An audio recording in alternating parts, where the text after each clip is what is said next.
नमस्कार। आशा है आप सब ठीक होंगे। जैसा कि आप जानते हैं, हम भगवान शिव के ज्योतिर्लिंगों के बारे में चर्चा कर रहे हैं और आज हम बात करेंगे उज्जैन के महाकाल ज्योतिर्लिंग की। तो शुरुआत करते हैं। हर हर महादेव। 12 ज्योतिर्लिंगों में एक प्रमुख महाकाल ज्योतिर्लिंग का क्या है? इतिहास और पौराणिक कथ्य। यहाँ पर कब हुई थी शिवलिंग की स्थापना, किसने की थी और कहा है बाबा महाकालेश्वर की कथा। भगवान महाकालेश्वर उज्जैन में राजाधिराज के रूप में विराजित है।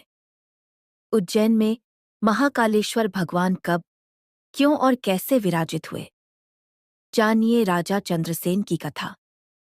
कैसे राम भक्त हनुमान ने प्रकट होकर घोषणा की, कैसे एक बालक की वजह से भगवान शिव महाकाल के रूप में विराजित होने को राजी हुए। आओ जानते हैं सभी कुछ विस्तार से। राजा चंद्रसेन की कथा। उज्जैनी में राजा चंद्रसेन का राज्य था। वह भगवान शिव का परम भक्त था। शिवगणों में मुख्य मणिभद्र नामक गण उसका मित्र था। एक बार मणिभद्र ने राजा चंद्रसेन को एक अत्यंत तेजोमय चिंतामणि प्रदान की।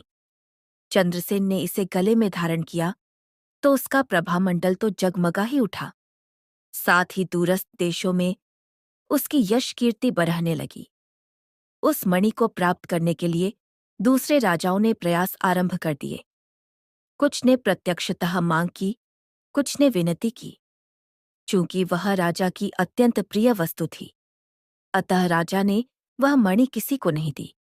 अंततः उन पर मणि आकांक्षी राजाओं ने आक्रमण कर दिया। शिवभक्त चंद्रसेन भगवान महाकाल की शरण में जाकर ध्यानमग्न हो गया। जब चंद्रसेन समाधिस्थ था, तब वहां कोई गोपी अपने छोटे बालक को साथ लेकर दर्शन हेतु आई। बालक की उम्र थी 5 वर्ष और गोपी विधवा थी।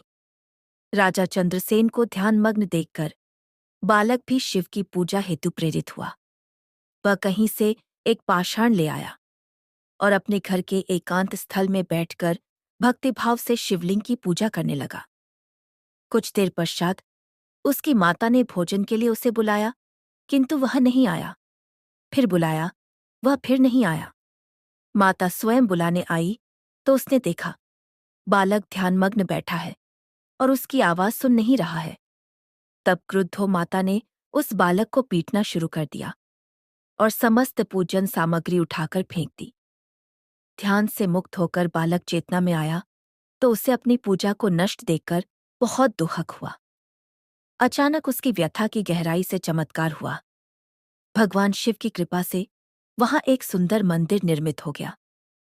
मंदिर के मध्य में दिव्य शिवलिंग विराजमान था एवं बालक द्वारा सज्जित पूजा यथावत थी। उसकी माता की तंद्रा भंग हुई तो वह भी आश्चर्यचकित हो गई। राजा चंद्रसेन को जब शिवजी की अनन्य कृपा से घटित इस घटना की जानकारी मिली तो वह भी उस शिवभक्त बालक से मिलने पहुंचा। अन्य राजा जो मणि हेतु युद्ध पर उतारू थे, वे भी पहुंचे। सभी ने राजा चंद्रसेन से अपने अपराध की क्षमा मांगी और सब मिलकर भगवान महाकाल का पूजन अर्चन करने लगे। तभी वहां राम भक्त श्री हनुमान जी अवतरित हुए और उन्होंने गोप बालक को गोद में बैठाकर सभी राजाओं और उपस्थित जनसमुदाय को संबोधित किया। रते शिवम नान्यतमा गतिरस्ति शरीरिणाम एवं गोपसुतोदिष्टया शिवपूजा विलोक्य च अमन्त्रेणापि संपूज्य शिवम शिवम वाप्तवान् एष भक्तवरः शम्भोर्गोपानां कीर्तिवर्धनः इह भुक्त्वाखिलान् भोगानन्ते मोक्षमवाप्स्यति अस्य वंशेष्टमभावी नन्दो नाम महायशः प्राप्स्यते तस्य पुत्रत्वं कृष्णो नारायणः स्वयं। अर्थात शिव के अतिरिक्त प्राणियों की कोई गति नहीं है। इस गोप बालक ने अन्यत्र शिव पूजा को मात्र देखकर ही बिना किसी मंत्र अथवा विधि विधान के शिव आराधना कर शिवत्व सर्वविध मंगल को प्राप्त किया है। यह शिव का परम श्रेष्ठ भक्त समस्त गोपजनों की कीर्ति बढ़ाने वाला है। इस लोक में यह अखिल अनंत सुखों को प्राप्त करेगा, वह मृत्युपरांत मोक्ष को प्राप्त होगा।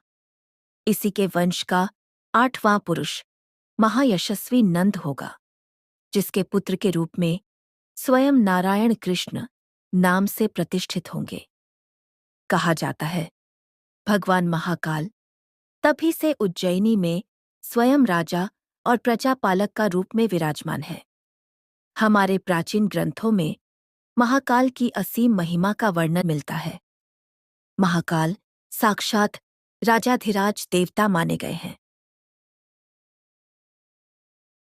देखने के लिए बहुत बहुत धन्यवाद और अगले वीडियो के लिए लाइक, सब्सक्राइब और बेल आइकन दबाना न भूलें।